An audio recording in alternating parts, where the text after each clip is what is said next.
प्रत्येक मध्यमवर्गीयांचं कार खरेदी करण्याचं स्वप्न असतं. मात्र हे स्वप्न पूर्ण करण्यासाठी खूप मोठा टॅक्स द्यावा लागतो. भारतात एका कारवर एवढा टॅक्स लावलेला आहे की त्या टॅक्सच्या पैशात आणखी एक कार खरेदी करता येते. एका फॉर्च्युनर कारवर सरकार एवढा टॅक्स लावतो की त्या टॅक्सच्या पैशात एक ॲट्रिगा कार तर 2-3 बाईक सहजपणे खरेदी करता येतील.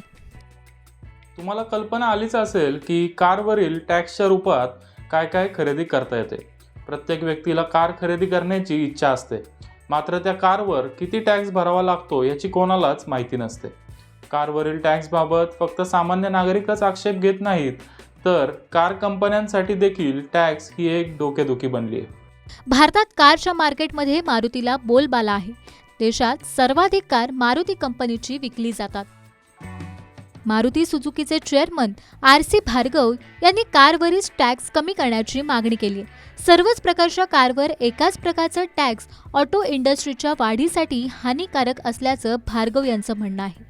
50% अधिक टॅक्सचं ओझं ऑटो इंडस्ट्री सहन करू शकणार नाही.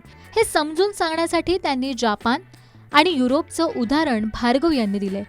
भारताच्या तुलनेत युरोप आणि जपानमध्ये दरडोई उत्पन्न जास्त आहे, तरीही त्या देशात भारतापेक्षा कारवर टॅक्स कमी आहे. कारवरील टॅक्समुळे एवढे वादळ उठलंय, तो टॅक्स कोणत्या वाहनांवर किती लागतो ते आता पाहूयात. सर्वच प्रकारच्या प्रवासी वाहनांवर, मग ते वाहन कार असो किंवा बाईक, ग्राहकाला 28% GST द्यावा लागतो. त्याशिवाय 1 ते 22% अतिरिक्त सेस देखील द्यावा लागतो. सेस हा वाहनातील इंजिनची क्षमता, वाहनाची लांबी यावर कसा आकारला जातो ते पाहूयात. 4 मीटरपेक्षा लहान आणि इंजिनची क्षमता 1200 cc पेक्षा कमी असल्यास पेट्रोल, LPG आणि CNG कारवर त्यांच्या मूळ किमतीच्या 28% GST आणि सेस 1% असा 29% GST द्यावा लागतो. दुसरी कॅटेगरी आहे डिझेल कारची.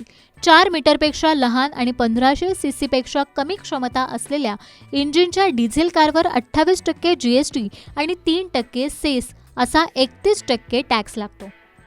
तिसरा प्रकार आहे ज्या कारची इंजिन क्षमता 1200 cc हून अधिक मात्र 1500 cc पेक्षा कमी अशा कारवर 28% GST आणि 17% सेस म्हणजे एकूण 45% एवढ्या टॅक्सची आकारणी करण्यात येते. ज्या वाहनांची इंजिन क्षमता 1500 cc पेक्षा जास्त आहे त्या वाहनांवर 28% GST आणि 20% सेस म्हणजेच एकूण 48% टॅक्स भरावा लागतो. तर दुसरीकडे ज्या वाहनाचे इंजिन क्षमता 1500 cc पेक्षा जास्त, लांबी 4 मीटरपेक्षा जास्त आणि ग्राउंड क्लिअरन्स 170 मिलीमीटर किंवा त्याहून अधिक असल्यास म्हणजेच अशा वाहनांना SUV असं म्हणतात. अशा SUVवर 22% सेस लागू होतो आणि GST एकत्र केल्यास 50% टॅक्स द्यावा लागतो. आता कारवरील टॅक्सचं गणित समजावून घेण्यासाठी एक उदाहरण पाहूयात. टोयोटाची सर्वाधिक विकणारी SUV फॉर्च्युनर आहे. दिल्लीत फॉर्च्युनरची एक्स शोरूम किंमत ही 39 लाख रुपयांच्या जवळपास आहे. कंपनीकडून फॉर्च्युनर कार एखाद्या राज्यात विक्रीसाठी पाठवताना फॉर्च्युनरची किंमत ही जवळपास 26 लाख रुपयांएवढी असते.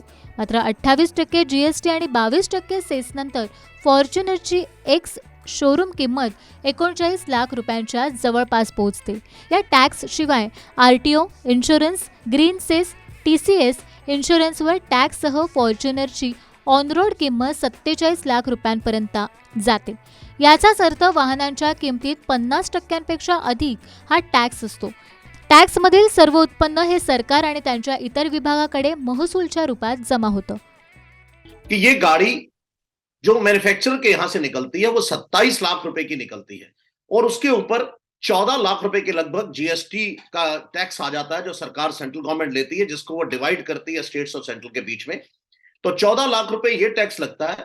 इसके अलावा 6 लाख समथिंग जो है सरकार आपका रोड टैक्स के माध्यम से आपसे रिकवर करती है. इसके अलावा बाकी जो टैक्सेस है, फास्टैग है, आपके इंफ्रास्ट्रक्चर के कुछ चार्जेस कुछ स्टेट्स पे लगते हैं, काउ सेस लगता है. इसको मिलाकर के अगर आप देखेंगे तो हमारा टैक्स 21 लाख रुपए से ऊपर जाकर के जो सरकारों के टैक्स है वो लगते हैं. और अगर हम इसकी बात करें कैसे कैसे डिवीजन है, तो ये स्टेट्स और उसके बीच में बढ़ता है, जबकि जो रोड टैक्स है वो स्टेट अपने पास रख लेती है. तो जहां तक फॉर्च्यूनर की बात है, बिल्कुल आपका मायने ठीक है कि 50% से ज्यादा सरकार टैक्स के रूप में वसूल कर लेती है. देखिए मैं एग्जांपल ले रहा हूं मारुति सेलेरियो जो 5,15,000 रुपए की आती है. इसका फैक्ट्री से जो गाड़ी चलती, जो मैन्युफैक्चरर गाड़ी बनाता है, वो 3,44,000 रुपए की बनाता है, जो वो लेके आता है। इसके अंदर 1 लाख रुपए के लगभग जो है वो सरकार जीएसटी वसूल लेती है, और उसके बाद उसी तरह से 1 लाख रुपए के लगभग जो है सरकार रोड टैक्स और बाकी जो खर्चों के माध्यम से हमसे वसूल करती है। तो अगर आप ध्यान से देखेंगे तो 3,44,000 रुपए के ऊपर ऑलमोस्ट 2 लाख रुपए के करीब सरकार अपना टैक्स वसूलती है 5 लाख रुपए की कार के अंदर। मोठ्या SUV ऐवजी तुम्हाला लहान कार का खरेदी करावी लागते याचे उत्तर तुम्हाला मिळालेच असेल. सरकारचं वाहनांवरील टॅक्स कमी केल्यास वाहनं स्वस्त होतील आणि तुमच्या खर्चात मोठी बचत होईल.